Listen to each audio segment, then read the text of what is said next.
भगवान श्री राम को भला कौन नहीं जानता है।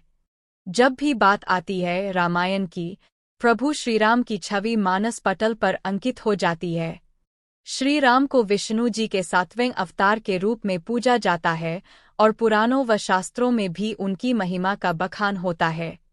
त्रेता युग के पालनहारे प्रभु श्री राम को भक्त आज भी पूरे श्रद्धा भाव से पूजते हैं और उनकी भक्ति में सराबोर हो जाते हैं।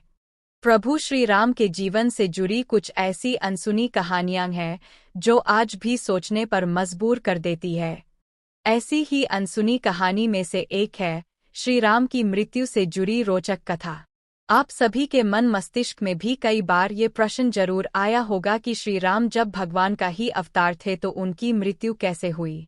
प्रभु श्री राम की मृत्यु रामायण और अन्य पुराणों के मुताबिक प्रभु श्रीराम का जन्म 5114 ईसा पूर्व हुआ था। प्रभु श्रीराम अयोध्या के राजा दशरथ के बड़े बेटे थे। उन्हें भगवान विष्णु का अवतार कहा जाता है। यही नहीं, उनके विशेष कृत्यों की वजह से उन्हें मर्यादा पुरुषोत्तम के नाम से भी जाना जाता है। प्रभु श्रीराम से अयोध्यावासी काफी प्यार करते थे और उनके वनवास जाते ही वो अत्यंत दुखी हो गए। प्रभु श्रीराम की मृत्यु से जुड़ी कई कथाएं प्रचलित है। एक कथा के अनुसार सीता ने अपने दोनों बच्चों लव और कुश को प्रभु श्रीराम को सौंपा और धरती माता के साथ जमीन में समा गईं। सीता के जाने से प्रभु श्रीराम इतने दुखी हो गए कि उन्होंने यमराज से सहमति लेकर सरयू नदी में जल समाधि ले ली। में सीता जी को देनी पड़ी थी अग्नि परीक्षा। जानें क्या। दूसरी कथा। भगवान श्री राम ने धरती पर 1000 वर्षों से भी ज्यादा समय तक शासन किया।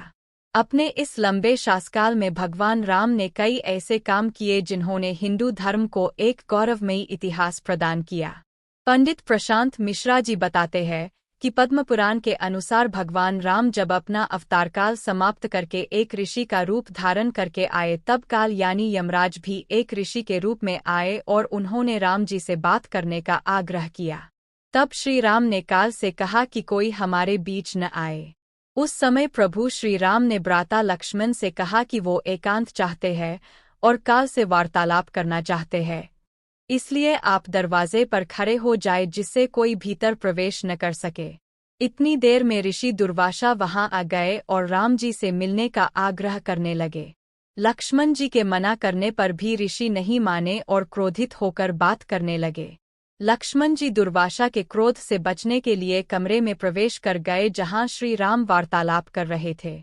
ये देखकर श्री राम भी लक्ष्मण पर कुपित हुए और उन्हें मृत्यु दंड न देकर देश निकाला दे दिया। लक्ष्मण जी के लिए वह भी मृत्यु समान ही था, इसलिए वो सरयू नदी में समा गए और शेषनाग का रूप धारण कर लिया। भाई की जल समाधि से आहत होकर श्रीराम ने भी जल समाधि का निर्णय लिया। वो सरयू नदी के अंदर गए और भगवान विष्णु का अवतार ले लिया। इस तरह श्रीराम ने मानव शरीर त्याग दिया और बैकुंठ धाम चले गए। वास्तव में ये कथा भगवान श्रीराम के जीवन से जुड़ी सबसे रोचक कथाओं में से एक है और ये प्रभु श्रीराम के मनुष्य रूप को त्याग कर वापस विष्णु रूप में आने के बारे में बताती है।